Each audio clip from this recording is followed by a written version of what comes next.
We turn to Texas Republican Congressman Michael McCaul, who joins us from Austin. He is a senior member of the House Foreign Affairs Committee and the House Homeland Security Committee. Congressman, thank you for being with us. I wanted to start first with the situation in Ukraine, because over the weekend, the U.S., Europe, and Ukraine put forward a proposal now for a 30-day ceasefire that would start on Monday. President Putin has essentially flouted it and is calling for direct talks again with Ukraine to be held in Turkey at some point without conditions. How close are we, do you think, to a breakthrough? If I could first say Happy Mother's Day to all the mothers, especially my wife, Linda. Now, getting on to the subject at hand, it's very intense. You know, there was a 30-day ceasefire called for. Mr. Putin decided to bomb Ukraine on Palm Sunday.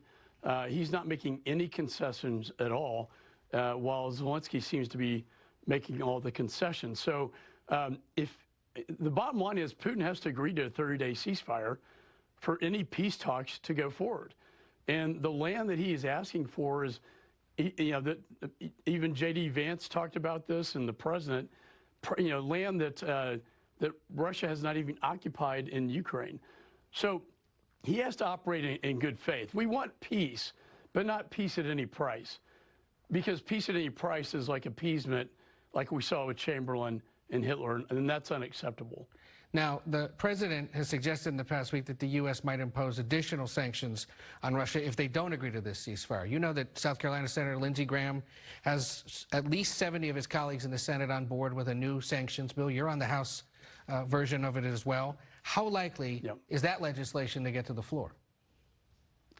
That's really up to Mr. Putin. I mean, whether there are sanctions or another supplemental bill to fund this conflict, we'd like to see this thing over with. The Pope, who I'm so proud of, being a Catholic and an American Pope, called for peace, but not at any price. And so if Mr. Putin does not agree to a 30-day ceasefire, I think these sanctions are almost certain, not only from the Congress, but from the White House. Well, okay, that's one way to call out Russia. The other, I suppose, would be to put pressure on Russia by continuing to arm Ukraine. You were instrumental in getting that last round of military aid for Ukraine passed, but Speaker Johnson has said there's no plan to bring a new round of military aid to the House floor. What do you need to do now to convince the Speaker to hold a vote on that legislation?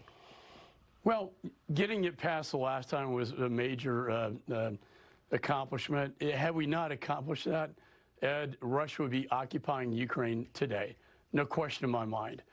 There is presidential drawdown authorities for more weapons to go into Ukraine if Mr. Putin decides to not negotiate in good faith. So again, it's really up to Mr. Putin, who so far has not been negotiating in good faith, as to how we proceed from here. And we all want this war to end. We all want peace, but we want a just peace.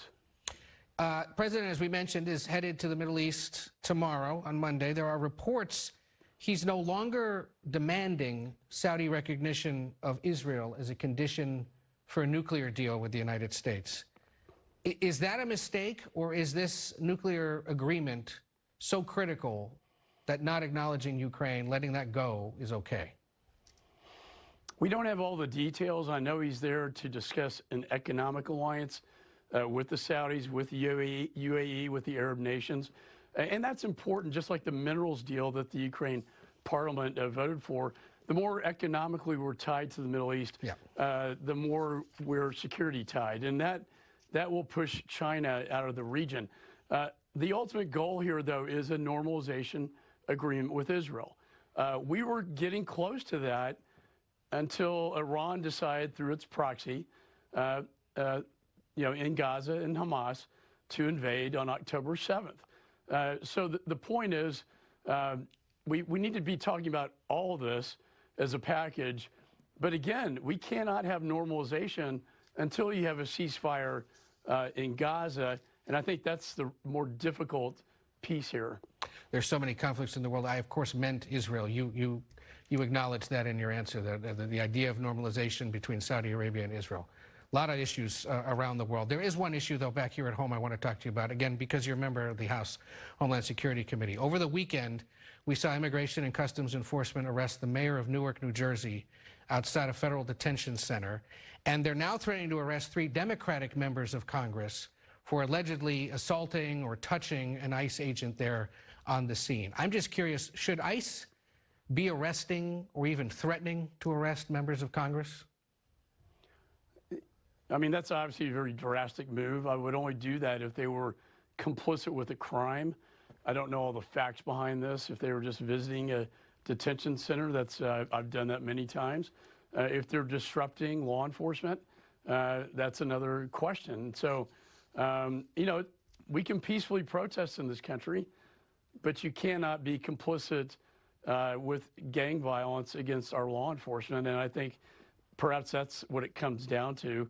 And if I could just add one last thing on the Gaza, Governor David Beasley, who won the Nobel Peace Prize, has been recently tasked into an effort, if you will, and I just talked to him on the phone, had many conversations with the Arab nations to try to get this aid into Gaza. He was a former World Food Program president. If anybody can get this thing done, it's him. And so I hold great hope that he may be able to bring an end to this conflict in Gaza. Then we can get to normalization, that for the first time in our lifetime, we could see true peace in the Middle East. There were reports that Beasley was going to be in charge of some kind of new effort. Are you telling us that he's officially told you that's the plan now, that he's been hired to do it? Well, it's not official yet. I anticipate it will be. And he's had the conversations with the Arab nations who very much trust him based on his prior performance. Sure, absolutely, and well known for his work with the World Food Program. I do want to ask you one other thing, though, in the Homeland Security realm, because this past week as well, White House Senior Advisor Stephen Miller said, habeas corpus can be suspended at the time of an invasion, saying that the administration's looking at ways to potentially do away with due process for undocumented immigrants. You're an attorney, you're someone who deals with Homeland Security issues and immigration, being there from the Lone Star State. Is suspending habeas corpus for undocumented immigrants a good idea? Well, this was done by President Abraham Lincoln during the Civil War. It's a very extreme measure, you know, to take. Any person in the United States under the Constitution has due process rights. So I think the courts are going to decide this one as to whether this invasion, in fact, constitutes what would be a state of war. Some would say it would. People in my state of Texas see an invasion and the drug cartels and the danger that they bring into my state and this country. I think that will be a very interesting legal argument before the courts. Well, curious to call it an invasion, especially when the administration likes to remind us that that border crossings are, of course, at a historic low. So that'll be part of the legal debate, I suppose. Congressman, they have gone down substantially, yes. They sure have. Congressman Michael McCaul, thank you for globetrotting with us.